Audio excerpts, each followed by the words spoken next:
जय माता दी। दोस्तों कैसे हैं आप लोग, ये बताने के लिए कमेंट में जय माता दी जरूर लिखें। माता रानी सबका कल्याण करेंगी।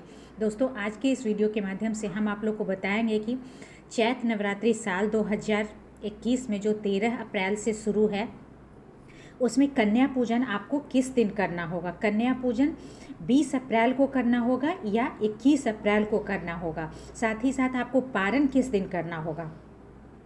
उसके साथ ही हम आपको बताएंगे कि कन्या पूजन की सही विधि क्या है एवं कन्या पूजन के बाद भूल कर भी ना करें ये 6 काम। वो कौन से ऐसे 6 काम हैं जो कि कन्या पूजन के बाद भूल कर भी नहीं करना है। साथ ही साथ हम कन्या पूजन का शुभ मुहूर्त भी बताएंगे कि कौन से शुभ मुहूर्त में आपको कन्या पूजन करना होगा।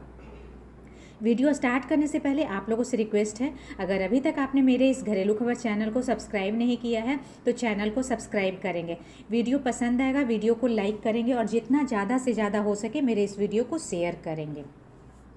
नवरात्रि देवी दुर्गा के 9 स्वरूपों की पूजा आराधना का पर्व है।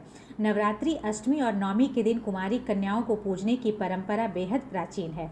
कई जगहों पर इसे कंजक पूजन भी कहते हैं। मान्यता है कि इससे आदि शक्ति प्रसन्न होती है, क्योंकि कुमारी कन्याओं को 9 देवियों का ही स्वरूप माना जाता है। इसलिए देवी माँ को प्रसन्न करने के लिए भक्त अष्टमी या नवमी के दिन माँ के 9 स्वरूपों की आराधना के लिए 9 कन्याओं की पूजा करते हैं।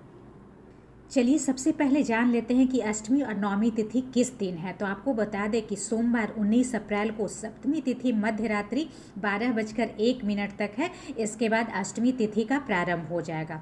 वहीं आपको बता दें कि 21 अप्रैल को नवमी तिथि है। नवमी भी मध्य रात्रि 12:35 तक है। इसलिए अष्टमी और नवमी दोनों ही दिन व्रत पारण और कन्या पूजन के लिए पर्याप्त आपके लिए मिल रहा है। आप चाहे तो 20 अप्रैल को कन्या पूजन कर सकते हैं या 21 अप्रैल को भी कन्या पूजन कर सकते हैं। वहीं आपको बता दें कि रामनवमी का पूजन दोपहर 12 बजे होता है। रामनवमी 21 अप्रैल को है और पूजन दोपहर 12 बजे होगा। इसलिए 12 बजे के पहले आपको देवी नवमी का पूजन कर लेना है, दुर्गा माँ का पूजन कर लेना है। पहले शक्ति की आराधना होती है, उसके बाद रामनवमी की पूजा होती है। अब चलिए जानते हैं कन्या पूजन की सरलतम विधि क्या है। तो कन्या पूजन के लिए आपको रोली, कलावा, फल, फूल, जल, चुन्नी, मिठाई व विशेष रूप से भोजन प्रसाद के लिए जो जरूरत होता है। कन्या पूजन से एक दिन पहले 9 कन्याओं को आमंत्रित करना होता है। यदि 9 कन्या न मिले तो 5 या 7 कन्याओं का भी पूजन आप कर सकते हैं। कन्याओं के आने पर उनका स्वागत कर माता के जयकारे लगाएं। सभी कन्याओं के पैर धुलवाएं। इसके बाद कन्याओं को टीका लगाकर आसन पर बैठाएं।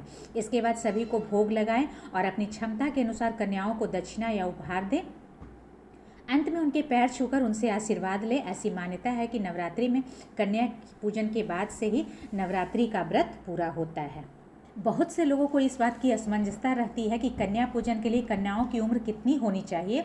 तो शास्त्रों में यदि माने तो कंजक पूजन के लिए कन्याओं की उम्र 2 वर्ष से ऊपर तथा 10 वर्ष से नीचे की होनी चाहिए या 10 वर्ष की होनी चाहिए।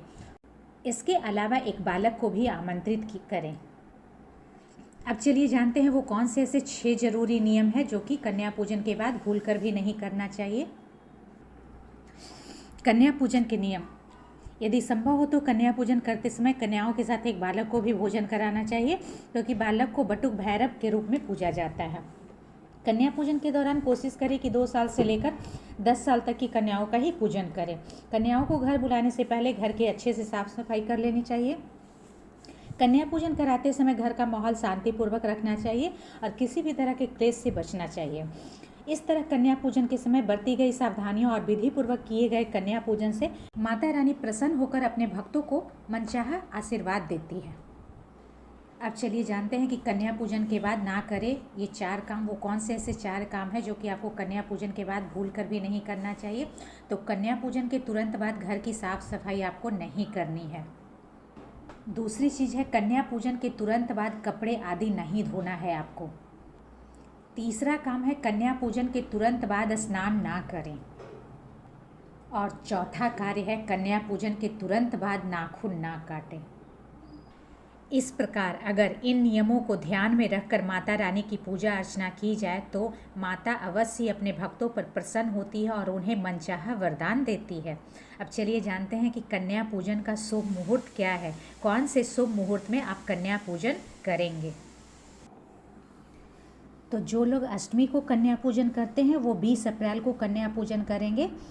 अष्टमी तिथि पूरे दिन भर व्याप्त रहेगी। और जो लोग नौमी तिथि को कन्या पूजन करते हैं वो 21 अप्रैल को कन्या पूजन करेंगे। नौमी तिथि भी 21 अप्रैल को पूरे दिन भर व्याप्त रहेगी। तो दोस्तों आशा ही नहीं पूर्ण विश्वास है कि आज की जानकारी आपको बेहद पसंद आई होगी। वीडियो को लाइक करें, शेयर करें और चैनल को सब्सक्राइब करें। इसके बावजूद अगर आपके मन में कोई सवाल है तो कमेंट बॉक्स में कमेंट करके पूछ सकते हैं, मैं उसका रिप्लाई दूंगी। थैंक्स।